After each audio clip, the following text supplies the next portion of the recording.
Rebonsoir du coup à tous et à toutes. Donc ce soir en fait chronique culture qui est aussi la chronique fan de la Circo. Et d'habitude on parle de mouvements populaires dans la Circo par le prisme de l'actualité surtout.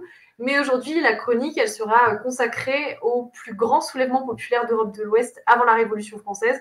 Donc juste de superlatifs, mais je pense que c'est à juste titre. Et c'est un soulèvement qui a éclaté dans le Saint-Empire germanique en 1925, donc l'actuelle Allemagne et Autriche. Ce conflit, c'est la guerre des paysans et des paysannes. Et j'insiste sur le féminin ici, parce que c'est ce dont je vais d'abord remercier Théo, qui est historien. On était censé avoir une interview aujourd'hui, mais il est très pris avec les corrections de cours, etc. Et Théo a notamment travaillé sur le documentaire consacre en ce moment au rôle des femmes dans cette grande révolte de 1925. Et donc, on fête aujourd'hui le 500e, enfin cette année, le 500e anniversaire. Un petit peu de contexte historique pour commencer. En fait, au début du XVIe siècle, les princes du Saint-Empire germanique de Charles Quint augmentent les prélèvements d'impôts sur les paysans et paysannes. Et donc les serfs, ils sont déjà corvéables à merci. Ils doivent, en plus de ces travaux, reverser aux seigneurs une partie de leur récolte et payer une dîme. Donc, on pourrait parler aujourd'hui d'un impôt agressif. Hein. Aujourd'hui, on parle beaucoup d'impôt régressif, mais à l'époque, c'est carrément en fait une exploitation totale par la noblesse et le clergé de cette classe paysanne. Et donc, un peu partout, de l'actuelle Autriche jusqu'à la Thuringe, à l'est de l'Allemagne, un peu partout, les paysans décident de ne plus verser les sommes dues. Ça commence à faire beaucoup trop. Et ils commencent à s'organiser en groupes de résistance qui mèneront des actions de lutte pendant plusieurs mois. Pourquoi cette révolte est considérée comme l'un des soulèvements les plus importants d'Europe à la Renaissance, au point d'être comparé d'ailleurs à des soulèvements marxistes du XXe siècle? Il y a 3 raisons, je dirais, pour ça. C'est parce que, premièrement, il ne s'agit pas de lutte isolée, mais il s'agit vraiment de révoltes qui sont basées sur des alliances. Par exemple, dans le Tyrol, on a les mineurs et les paysans qui vont s'allier. Deuxièmement, parce que la lutte, elle est vraiment organisée de sorte à ce que les informations circulent à une époque où il est de plus en plus facile pour les groupes d'échanger grâce à l'imprimerie de Gutenberg. Et aussi parce que les paysans, les hommes paysans en tout cas, étaient formés au service militaire, donc ils avaient l'habitude d'utiliser des armes. Et ça leur a permis non seulement donc, de communiquer, mais aussi de tenir des villes entières ensemble pendant un certain temps, grâce à cette capacité à communiquer et à s'armer.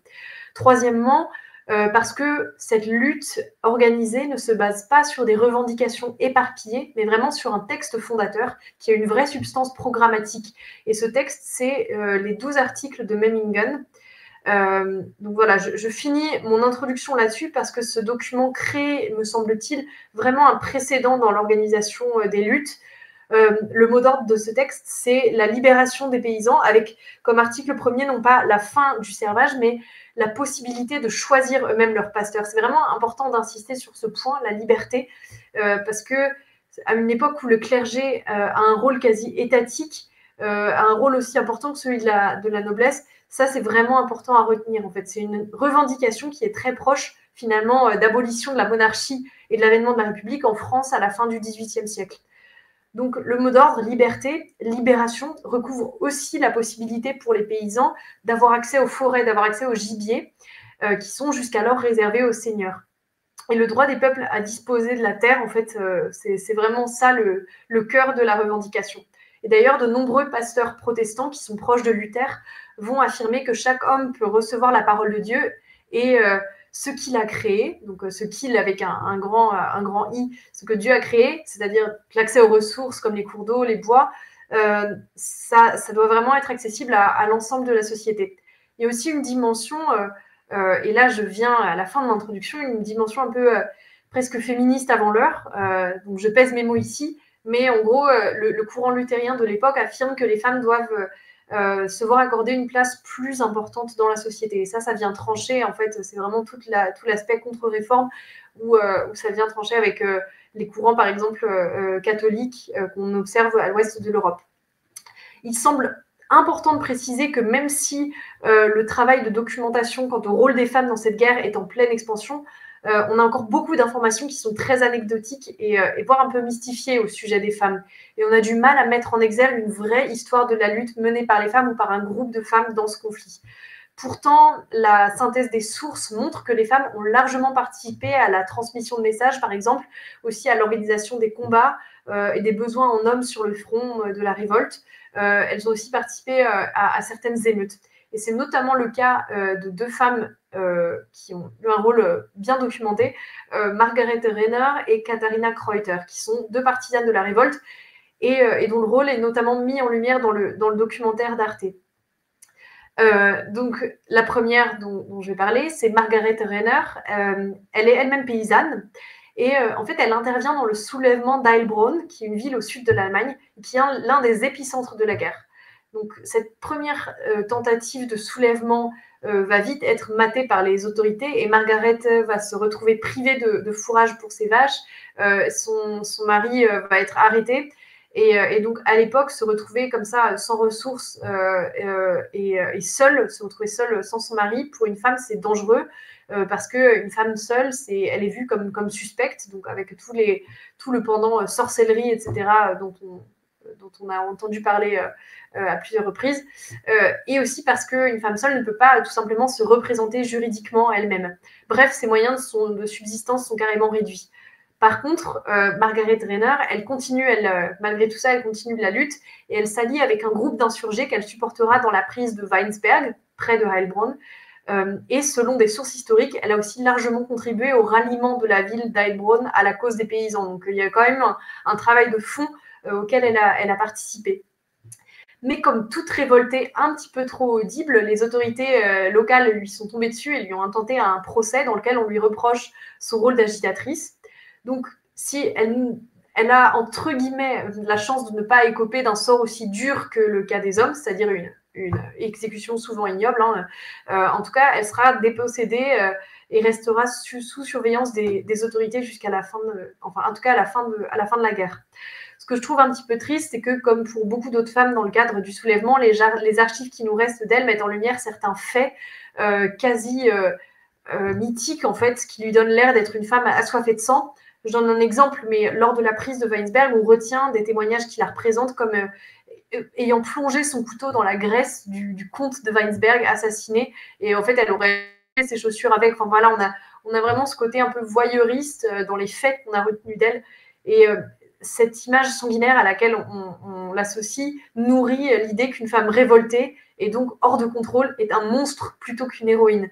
Donc il est important de poursuivre la recherche pour s'intéresser à la participation vraiment stratégique plutôt qu'aux anecdotes un peu sensationnalistes qui nous restent de certaines sources. C'était pour notre premier... là, je clôt le chapitre Margaret Renner, qui, elle, est une paysanne. Un autre profil important, c'est Katharina Kreuter, qui, elle, est femme de tanneur. C'est une situation sociale un petit peu plus privilégiée économiquement que celle de Margaret Renner. Là aussi, je pèse mes mots. En fait, elle est issue, on va dire, pour schématiser, de la toute petite bourgeoisie.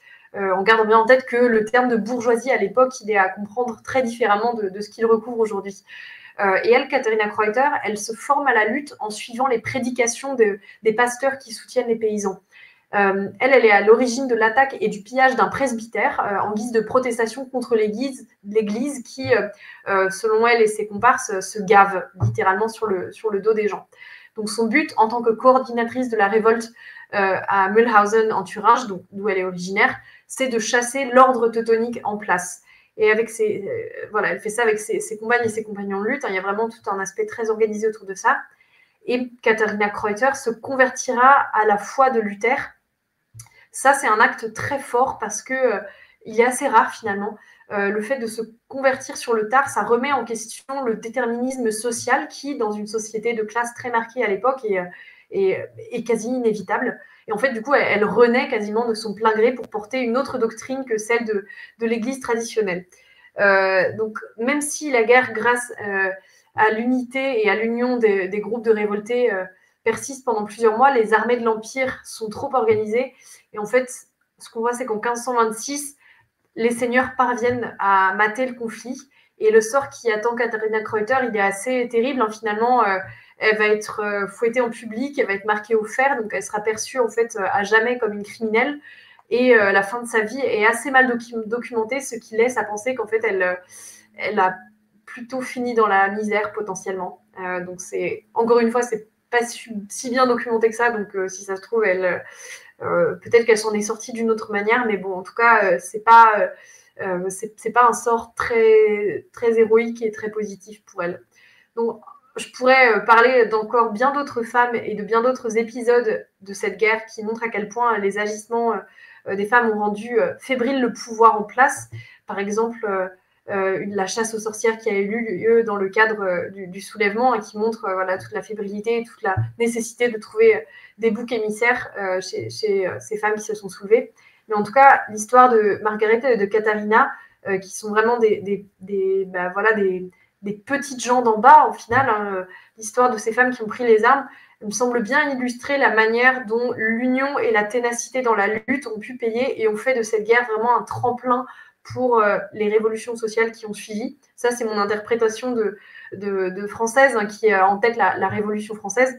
Mais en tout cas, cette guerre des paysans, je pense qu'elle a posé les jalons des mouvements sociaux qui ont eu lieu à partir de la Renaissance. Et selon moi, on devrait parler davantage de ce soulèvement en fait dans nos programmes d'histoire et des femmes qui ont contribué. Donc, on espère que les recherches là-dessus vont continuer et qu'on aura de plus en plus d'éléments historiques importants sur la guerre des paysannes et non pas juste des paysans.